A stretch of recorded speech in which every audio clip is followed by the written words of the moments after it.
So you can see here that my loom is now completely set up. The warp ends are tied on to the front apron bar. And in fact, the new little mini chain that I had to make to fill in the missing color section has been added. The warp has obviously been beamed and all that.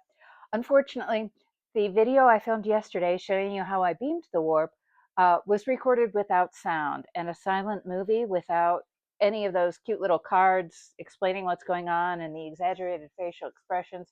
Uh, on a weaving project, that's just not the same. But so I'm going to quickly talk you through how I did it and then what I learned from this whole process of having to go back on a warping from back to front project to fix a mistake in the warp color sequence. So we're going to have to use our imaginations a lot today.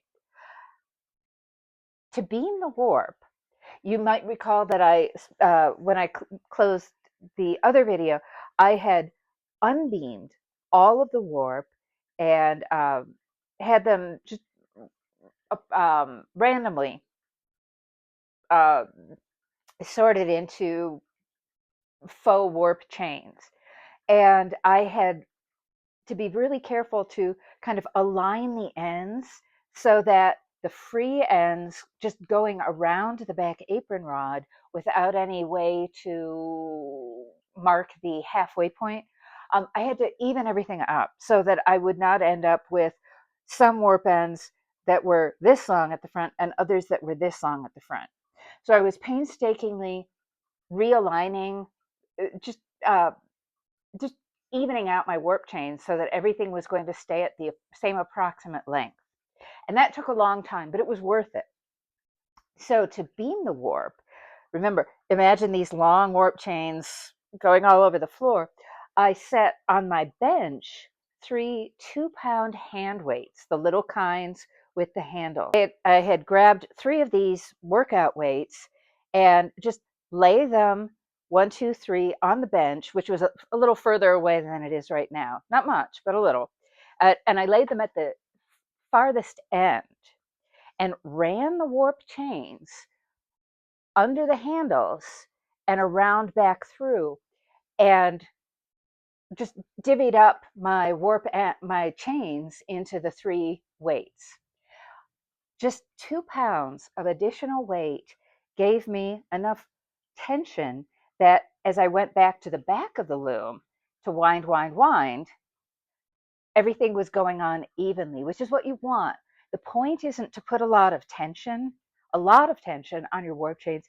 It's to put enough so that everything goes on evenly. So you don't necessarily need the chains to be tight around the back, around the warp beam. You just need them to be even. And this was a slow process because as I would uh, rotate the warp beam crank handle, the weights would slide to the opposite end, to the near end of the bench until they would slide right off. And that was about, that's about 8 inches. So I was winding about 8 inches at a time. So when one of the weights fell off, I knew it was time to come back around to the front, rearrange everything, just shake out the chains, and then retension and move all 3 weights to the far end, and then do another 8 inches. And I just kept doing this and doing this and doing this until I had everything wound on to the warp beam.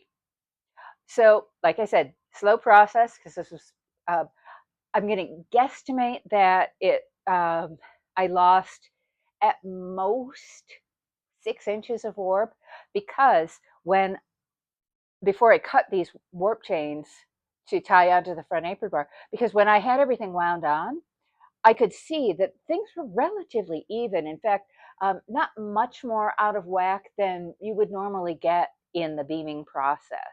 And remember that my solid bands here are wool silk, which has a fair amount of stretch. And then the alternating dark and light colors are tencel, which has almost no stretch. So I was also working against yarns with differential stretch. So at that point, I just trimmed off the ends of the warp chains to a fairly even length, tied onto the front apron bar, and you can see that I have already woven my header. So what did I learn from this experience?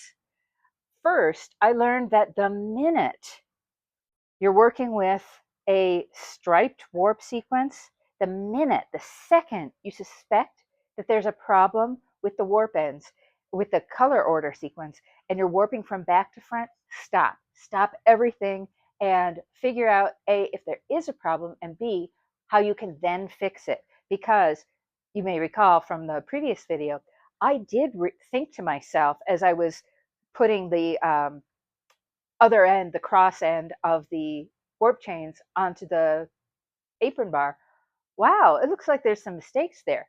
And if I had taken that, if I just stopped at that point and figured out, yes, there are some significant problems, I would not have had to go through this long process. I mean, I still would have had to fix it, but I think it would not have been quite so arduous as it was, because it took a good 3 hours to recover this this mistake. So when you think, the second you realize there might be a problem, stop and assess, and then figure out to what you need to do to recover. But the other thing I learned is that I can do this. It's not that big a deal when, even when you make a mistake as egregious as forgetting an entire color section. And here's the bad boys right here. You can see them from the string heddles. You can see the black string heddles right there. Even if it is as egregious as leaving out an entire patch of your warp color sequence, you can recover from it. It's not impossible. I did not have to waste this entire batch of yarn, which is good, because recall that I can't get any more of this particular light turquoisey color that I love so very, very much. It's gone. It's not, it doesn't, it's no longer in existence. Or if it is, people are hoarding it in their stashes, understandably, because it's gorgeous. So you can recover from most any weaving problem if you just kind of suss out the mechanics of it. It's not impossible. So that is the wrap up of my making lemonade from lemons sequence for this week.